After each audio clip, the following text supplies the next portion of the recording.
ಕೆರೆಗೆ ಬಂದಿದ್ರಿ. ಈ ಕೆರೆ ಸುಮಾರು 95ರಿಂದ 100 ಎಕರೆ ಇದೆ ಅಂತ ಹೇಳ್ತಾ ಇದ್ರೆ, ಇಲ್ಲಿ ಬಂದು ಸ್ಪಾಟಿಗೆ ಬಂದು ನೋಡಿದಾಗ ಗೊತ್ತಾಗ್ತಾ ಇದೆ ಕನಿಷ್ಠ 45ರಿಂದ 50 ಎಕರೆ ಒತ್ತುವರಿ ಆಗಿದೆ. ಈ ಕೆರೆ ಒತ್ತುವರಿ ಮಾಡ್ಕೊಂಡಿದ್ದಾರೆ ಯಾರಂದ್ರೆ ಅಕ್ಕಪಕ್ಕದ ಗ್ರಾಮದಲ್ಲಿ ಒತ್ತುವರಿ ಮಾಡ್ಕೊಂಡಿದ್ದಾರೆ. ಒತ್ತುವರಿ ಮಾಡ್ಕೊಂಡು ಅವ್ರೇನೋ 1 ಕುಂಟೆ 2 ಕುಂಟೆ ಅರ್ಧ ಎಕರೆ ಒತ್ತುವರಿ ಮಾಡ್ಕೊತಾರೆ. ಬಟ್ ಆ ರೀತಿ ಒತ್ತುವರಿ ಮಾಡ್ಕೊಳ್ಳೋದ್ರೆ ಏನಪ್ಪ ಸಮಸ್ಯೆ ಅಂದ್ರೆ ಕೆರೆಯಲ್ಲಿ ನೀರು ಕಡಿಮೆ ಆಗುತ್ತೆ.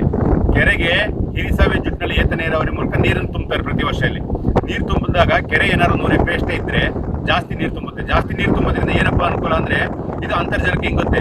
ನೀರು ಅಂತರ್ಜಲಕ್ಕೆ ಹಿಂದಾಗ 7 ಎಕರೆ ಇಲ್ಲಿ ಅಕ್ಕಪಕ್ಕದಲ್ಲಿರೋಂಥ 7 ಗ್ರಾಮ ಅಲ್ಲ, ಈ ನೀರು ಹಿಂಗಿದ್ರೆ ಸುತ್ತಮುತ್ತ ಇರೋಂಥ ಒಟ್ಟಿನಲ್ಲಿ 15-20 ಗ್ರಾಮಗಳಿಗೆ ಅನುಕೂಲ ಆಗುತ್ತೆ. ಯಾಕೆ ಅನುಕೂಲ ಅಂದ್ರೆ ನೀರು ಹಿಂಗುತ್ತೆ. ಹಿಂಗದಾಗ ಏನಾಗುತ್ತೆ, ಎಲ್ಲಾ ಬೋರ್ಗಳು ರೀಚಾರ್ಜ್ ಆಗ್ತವೆ. ನೋಡಿ, ಇದೊಂದು ಕೆರೆ ಯಾರೋ ಒಂದು 10 ಜನ 15 ಜನ ರೈತರು ಒತ್ತುವರಿ ಮಾಡ್ಕೊಂಡು ಸಾವಿರಾರು ಜನ ರೈತರಿಗೆ ತೊಂದರೆ ಆಗ್ತಾ ಇದೆ. ನಿಮ್ಗೆ ಅಂತರ್ಜಲ ಹಿಂಗೋದ್ರೆ ನಿಮ್ಮ ಬೋರಲ್ಲಿ ನೀರು ಬಂದ್ರೆ ನೀವೇ ಬೆಳೆಗಳು ಬೆಳ್ಕೋಬಹುದಲ್ವಾ?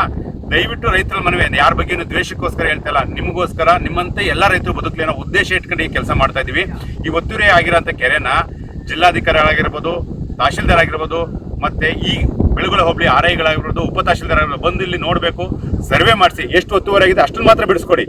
ನಾವು ಹೆಚ್ಚುವರಿ ಬಿಡಿಸ್ಕೊಡಿ ಅಂತ ಕೇಳ್ತಲ್ಲ, ಒತ್ತುವರಿ ಆಗಿ ಬಿಡಿಸ್ಕೊಟ್ಟು ಅತಿ ಹೆಚ್ಚು ನೀರು ತುಂಬಲಿ, ಶೇಖರಣೆ ಆಗಲಿ, ಅಂತರ್ಜಲ ವೃದ್ಧಿ ಆಗಲಿ, ಎಲ್ಲರೂ ಬರೋ ರೀಚಾರ್ಜ್ ಆಗಲಿ ಅಂತ ಕೇಳ್ಕೊತಾ ಇದ್ದೀನಿ. ಧನ್ಯವಾದ. ಇಲ್ಲಿರ್ತಕ್ಕಂಥ ಹಳೆಬೆಳಗೊಳ ಗ್ರಾಮಸ್ಥರು, ಈ ಕೆರೆ ಭಾಳ ಬಹುದೊಡ್ಡ ಗ್ರಾಮಕ್ಕೆ ಬೇಕಾದಂಥ ಕೆರೆ. ಈ ಕೆರೆ ಸುತ್ತ 7 ಊರಿಗೆ ಬೇಕಾಗಿದೆ. ಹೊಸಕೊಪ್ಲು, ಹೆಜ್ಜಿಕೊಪ್ಲು, ಹಳೆಬೆಳಗೊಳ ಮತ್ತು ತೋಟದ ಮನೆ, ಬೊಮ್ಮೇನಹಳ್ಳಿ, ಕೋಡಿಬೆಳಗೊಳ, ಹೊನ್ನೇನಹಳ್ಳಿ, ಶಿವಪುರ. ಇದು ಗ್ರಾಮದಲ್ಲಿ ಈಗ ಭಾಳ ಈ ಕೆರೆ ನೀರಿಂದ ಎಲ್ಲರೂ ಕೂಡ ಸೌಕರ್ಯ ಪಡ್ತಾಯಿದೆ. ಮತ್ತು ಇಲ್ಲಿ ಬೆಳೆ ಬೆಳ್ಕೊಳ್ಳೋಕ್ಕೆಲ್ಲ ಈ ಕೆರೆನೇ ಬಹುದೊಡ್ಡ, ಎಲ್ಲ ಊರಿಗೂ ಕೂಡ ಬಹುದೊಡ್ಡವಾಗಿರ್ತಕ್ಕಂಥದ್ದು. ಇದು ಈಗ 3ನೇ ಬಾರಿ ಶಾಸಕರು ಫಲದಿಂದ ನೀರನ್ನು ತುಂಬಿಸಿದ ಮೇಲೆ ಎಲ್ಲ ಬೆಳೆ ಬೆಳ್ಕೊಳ್ಳೋಕ್ಕೆಲ್ಲ ಅನುಕೂಲ ಆಯಿತು. ಇದೇನಾಗ್ತಾ ಇದೆ ಅಂದರೆ, ಈಗ ಕೆರೆ ಒತ್ತುವರಿ ಆಗಿರೋದ್ರಿಂದ ನೀರಿನ ಪ್ರಮಾಣ ಭಾಳ ಕಡಿಮೆ ಆಗ್ತಾ ಇದೆ.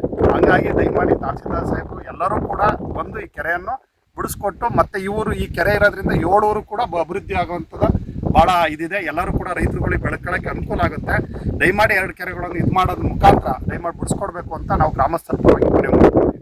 ನಿನ್ನೆ ದಿನ 26ನೇ ತಾರೀಕಿಗೆ ಶಾಸಕರ ಹತ್ರ ಹೋಗಿ ಮನವಿ ಪತ್ರ ಕೊಟ್ಟಿದ್ವಿ. ನಿನ್ನೆ ಇದು ಕೋಡಿಬೆಳದು ಕೆರೆಗಾಗಿ, ಹಳೆಬೆಳಗು ಕೆರೆಗಾಗಿ ಸರ್ವೆ ನಂಬರು 264. ಇದು 95 ಎಕರೆ ಜಾಗ. 95 ಎಕರೆ ಜಾಗದಲ್ಲಿ ಈಗ 50 ಎಕರೆ ಜಾಗ ಇದೆ. ಇದು ಮನವಿ ಪತ್ರ ಶಂಕರಪ್ಪರಿಗೆ ಕೊಟ್ಟಿದ್ವಿ ನಿನ್ನೆ. ಇದ್ರ ಬಗ್ಗೆ ಕ್ರಮವನ್ನು ಭಾರಿ ಕ್ರಮವಾಗಿ ತಗೊಂಡು ಅವರಿಗೆ ಸುಸ್ವಾಗತ ಮಾಡ್ತೀವಿ. DC ಮೇಡಮ್ ಅವ್ರಿಗೂ ಹೇಳೋದು ಅಷ್ಟೇ, ಅವ್ರನ್ನ ಬಂದು ಪ್ಲಾಟಿಗೆ ಚೆಕ್ ಮಾಡಿ ಸರ್ವೆ ಅರ್ಜೆಂಟಿಗೆ ಆಗ್ಬೇಕು.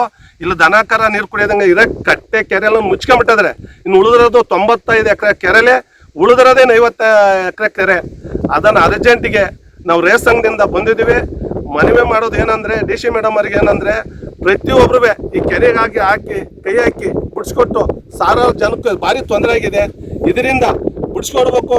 ನಾವು ಬಿಡಿಸ್ಕೊಳ್ಳೋದು ಮುಂದೆ ದಿನ ಸಂಘದಿಂದ ಪ್ರತಿಯೊಬ್ಬರೂ DC ಮೇಡಮ್ ಮುಂದೆ ಉಗ್ರ ಹೋರಾಟ ಮಾಡೋಕ್ಕೆ ನಾವು ಸಿದ್ಧವಾಗಿದ್ದೀವಿ. ಎರಡನೇದಾಗ ಏನಪ್ಪ ಅಂದರೆ, ಅರ್ಜೆಂಟಿಗೆ ತಹಸೀಲ್ದಾರ್ ಶಂಕರಪ್ಪ ಅವರು, ದಂಡಾಧಿಕಾರಿ ಬಂದು ಈ ಕೆರೆಗೆ ನಿಂತ್ಕೊಂಡು ಸುತ್ತಲೂ ಯಾರಲ್ಲಿ 1 ಕ್ವಿಂಟಲ್ 2 ಕ್ವಿಂಟಲ್ ಅವ್ರಿರೋ ದಾಕ್ಷಣ್ಯ ಇಲ್ಲ. ನಾವು ನಿಮಗೆ ಸಪೋರ್ಟ್ ಕೊಡ್ತೀವಿ. ರೇಸ್ ಸಂಘದಿಂದ ಬಂದು ಅಕೌರಿ ಮಾಡ್ಕೊಂಡು ಜನಕ್ಕೆ ಊರಿಗೆ ಒಳ್ಳೇದಂಗೆ ಮಾಡಿಕೊಡ್ಬೇಕು ಅಂತ ರೇಸ್ ಸಂಘದ ಪುಟ್ಟೇಗೌಡ, ನಾನು ಹಾಸನ ಜಿಲ್ಲೆ ಅಧ್ಯಕ್ಷ ಆಗಿ ಹೇಳ್ತಾ ಇದ್ದೀನಿ, ಮನವಿ ಮಾಡ್ತಾ ಇದ್ವಿ. ಶಂಕರಪ್ಪ ಅವರು ಬಿಡಿಸ್ಕೊಟ್ಟಿದ್ದ. ಧನ್ಯವಾದಗಳು. ಹಳೆಬೆಳಗೊಳ ಕೆರೆ ಒತ್ತುವರಿ ಆಗಿರೋ ಜಾಗಕ್ಕೆ ನಾವೆಲ್ಲ ರೈತ ಸಂಘದಿಂದ ಅವ್ರ ಊರು ಗ್ರಾಮಸ್ಥರೆಲ್ಲ ಇಲ್ಲಿ ಕೆರೆ ಒಳಗೆ ಬಂದಿದ್ದೀವಿ. ಇದು 95 ಎಕರೆ ಕೆರೆ ವಿಸ್ತೀರ್ಣ ಇರೋದು. ಒಂದು 40-45 ಎಕರೆ ಒತ್ತುವರಿ ಮಾಡಿದ್ದಾರೆ ರೈತರು. ಅಂದರೆ ಈ ಕೆರೆ ಕಟ್ಟೆ ಏನೇ ಆದರೂ ಒತ್ತುವರಿ ಮಾಡಬಾರ್ದು ಅಂತ ಸರ್ಕಾರ ರೂಲ್ಸ್ ಇದೆ.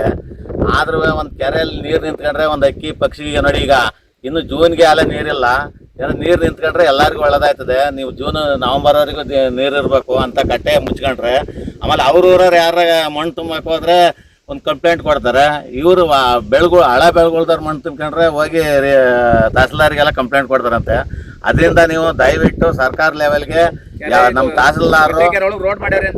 ತಹಸೀಲ್ದಾರರು ಜಲ್ದಿ ಇದ್ರ ಬಗ್ಗೆ ನಮ್ಮ ವಿ ಎ ಬಂದು ಅದನ್ನು ಪರಿಶೀಲನೆ ಮಾಡಿ ಅವ್ರಿಗೆ ಹಳೆ ಬೆಳಗೊಳದವ್ರಿಗೆ ನ್ಯಾಯ ಒದಗಿಸ್ಕೊಡ್ಬೇಕಾಗಿ ಕೇಳ್ಕೊಳ್ತಾ ಇದ್ದೀವಿ.